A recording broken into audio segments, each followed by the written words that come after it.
warrior, I must weigh in, sitting in the middle of New York City, about tonight's Met Gala. I'll tell you why I want to talk about the Met Gala. What does it have to do with human trafficking, sexual exploitation? That would be another program. A lot. I was thinking, all of this media attention that has been going on nonstop all day about the Met Gala, all of the law enforcement resources needed to guard these celebrities, influencers. On top of it, we have, and the media is not really showing it, we have throngs of protesters descending on the Metropolitan Museum of Art, which is on 5th Avenue, around 81st Street, fighting for their media attention. We have a complete mishmash of chaos going on here. But here's what I want to talk about. Who cares? Who can focus on this bizarre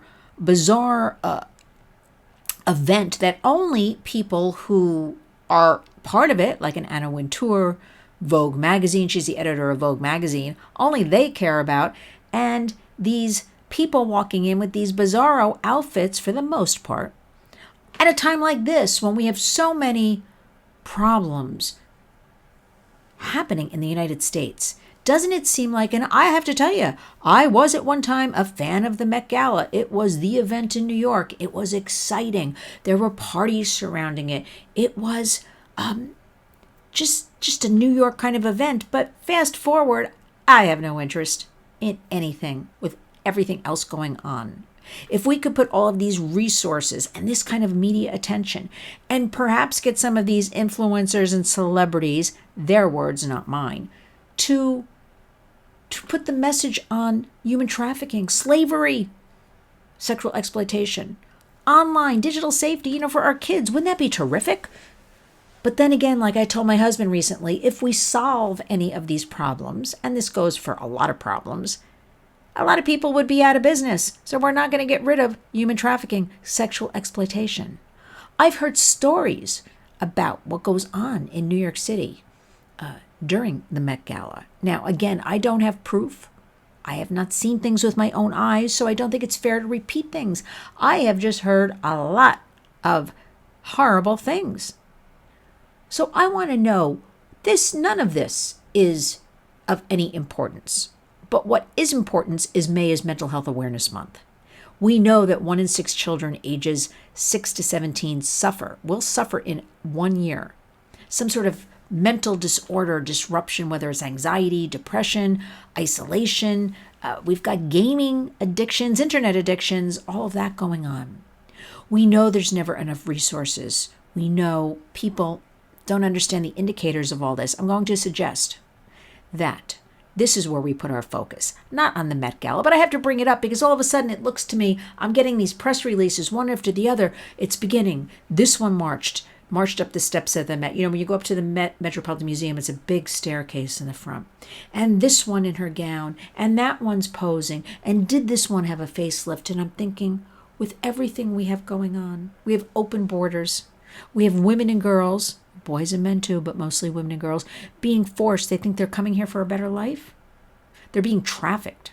Not only are they being trafficked, they are stuck here in debt bondage. They are in a vicious cycle of never being free because the cartels are working hand in hand, complicit with the U.S. government. Who can think of the Met Gala? Okay? Then, a couple of tips. Let's get back to thinking about May as mental health, and we're still in the beginning sort of a May. May is Mental Health Awareness Month. Watch the kids. A wonderful organization is the National Alliance on Mental Illness, NAMI.org. NAMI.org is the website. Go read about it. Tips for adults, tips for kids, take actions, resources. But get the kids, have some projects. Physical fitness.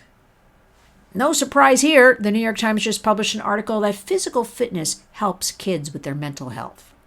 Okay, get them to put down the devices, get outside. I don't care if it's cleaning off the bicycle, walking the dog, raking some leaves, planting some flowers, do something. Put the devices down during the dinner table. Then I want also start talking about with your school district, school, other parents, grandparents, whatever your family dynamic is, all tech devices that are used in schools must be looked at. Make sure the safety features are on. Why does everything fall onto the parents and children for all of this? The school must be held accountable because, may I remind you, during the C word, I don't like to say it, COVID, when the United States issued approximately about 1 million of these Chrome pads, they did not load any safety features, and pornography was pouring through on school-appointed, school-given out devices. So we can't depend. We can't depend on schools. We can't depend on big tech to hold anybody accountable. It's up to you. So we want to work on the kids. Just some easy techniques. We want to work on somehow getting phones out of the school during the school day. Kids can check them on the way in and pick them up on the way out. You can be in contact before and after school. Don't give me that argument. If something happens during the school day, we all survived with a payphone. Let's make it work, because we do know. And I just got a new study last night that the kids are learning more. They are not, they're communicating more. They are focused more. And if anything, just a couple of little simple things, and you've heard these things before from me at the Warriors, keep the phones out of the bedrooms. We need children to get their rest. Sleep is very important, especially to that teen, that middle schooler or high schooler. We have kids falling asleep on their desks in school. We can't have this. We cannot have this. So we want to keep the devices out of the bedrooms, because also that's where they just keep swiping and swiping. That's where the addictions come in, and that's where bad things happen. Or they may be feeling vulnerable, and that's where these predators just move right in.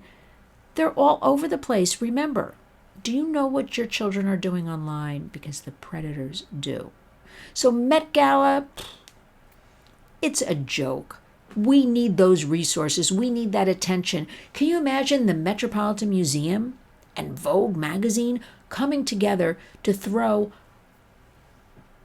a big event for human trafficking, for sexual exploitation, to help our American children, families, vets, with all of this stuff? But no, it's this one in a gown and that one in a gown. I'm hearing tables are going for $350,000. Now I'm hearing, unless I wrote it myself or know firsthand, I don't believe anything I read or hear, actually.